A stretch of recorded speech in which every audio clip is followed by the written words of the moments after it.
50 years ago, nearly, that the first jumbo jet flew for BA's predecessor, BOAC, and at one point the airline had the largest fleet of jumbo jets in the world. Today they're saying their final goodbye to the last two remaining ones at Heathrow Airport. They have carried millions of passengers throughout their service. Both of these models were from the 1990s. The last time they actually carried passengers was in March and April of this year, before the pandemic grounded them.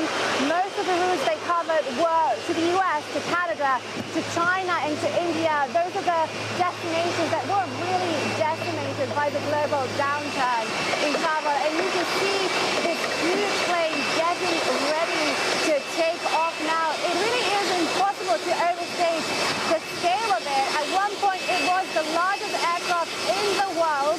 You can still fit about 50 parked cars on the wingspan. It's got 200 feet of the wingspan. You can see the send-off that the fire trucks are giving over here as it rolls. Sorry, I can't hear anything. Well, we can hear you, Milena, just about. Just tell us a little bit more, though, about the jumbo itself. I mean, look at it. If you're into planes, if you're not into planes, that is a beautiful, beautiful machine. And certainly lots of the people who worked on it have a huge amount of affection for it. Emotional here, Niall. So many people gathered to see it fly for one last time. The pilot that's operating one of these planes has actually flown on it for more than 20 years. And actually, I mean, plans were afoot already before the pandemic to start replacing the jumbo jet, because it's a hugely expensive plane. It's huge, it guzzles a lot of fuel, and there are modern aircraft that are more fuel efficient, but that wasn't supposed to happen until 2024. And in fact, last year, a number of them were actually refurbished because the airline expected them to keep on running until 2024. Unfortunately, the pandemic put an end to all of this, but there's a huge turnout here at Heathrow to see these magnificent planes fly for one last time. And if you look at the tail height, it is equivalent to a multi-story building. I actually walked up to it earlier on today, and it was really overwhelming to see the size and the scale of it. It was the largest aircraft in the world at one point. It can carry hundreds of passengers, more than 300 passengers, and you could often see plane spotters lining up the outer perimeter of Heathrow Airport, trying to catch a glimpse of the 747 as it rolls down the runway at ground speeds of 180 miles per hour.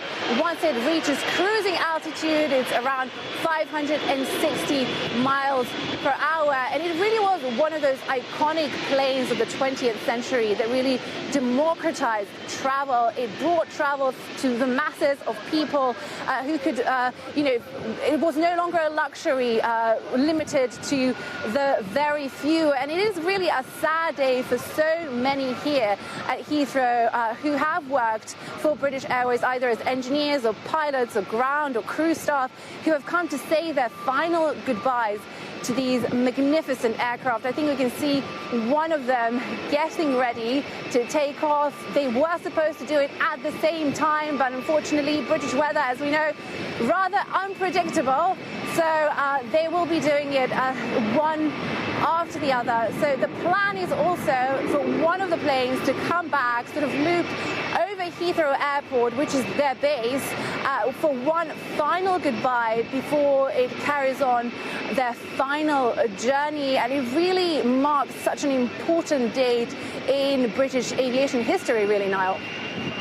Milena, I suppose for many people, the old jumbo jet, the 747, is a reminder that once upon a time, taking a plane journey was actually a glamorous and enjoyable thing to do.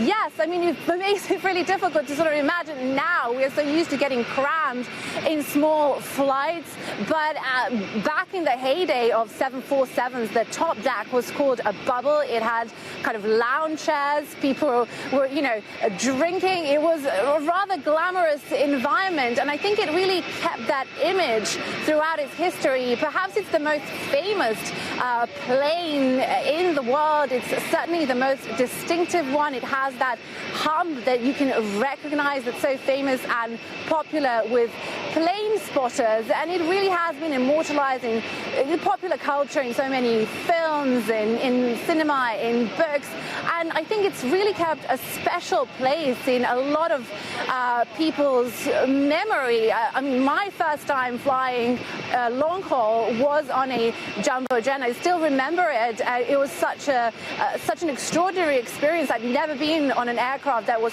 so huge, and the takeoff was pretty much, it was so gentle you could hardly feel anything. So it really kept in my memory as one of the kind of remarkable milestones of travel. And it is really so special to see so many people who have worked on this aircraft throughout the decades here at BA just turning up to have such a special connection to a plane. Perhaps it's funny to think about it, but it was almost like a home for them.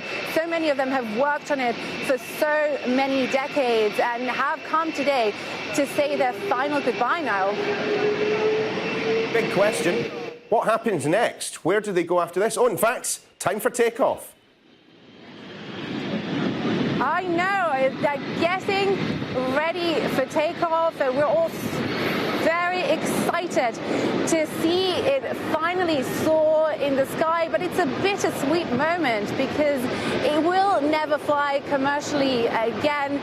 The last time that these two planes that are at Heathrow today that are taking off, the last time they actually carried passengers, it was in March, and in April it was from the US, it was from Dallas and from Miami, and they were supposed to be in service for a few more years. A few of them got a new lick of paint, but the pandemic that has put such a terrible strain on the global travel industry has put them to an early demise.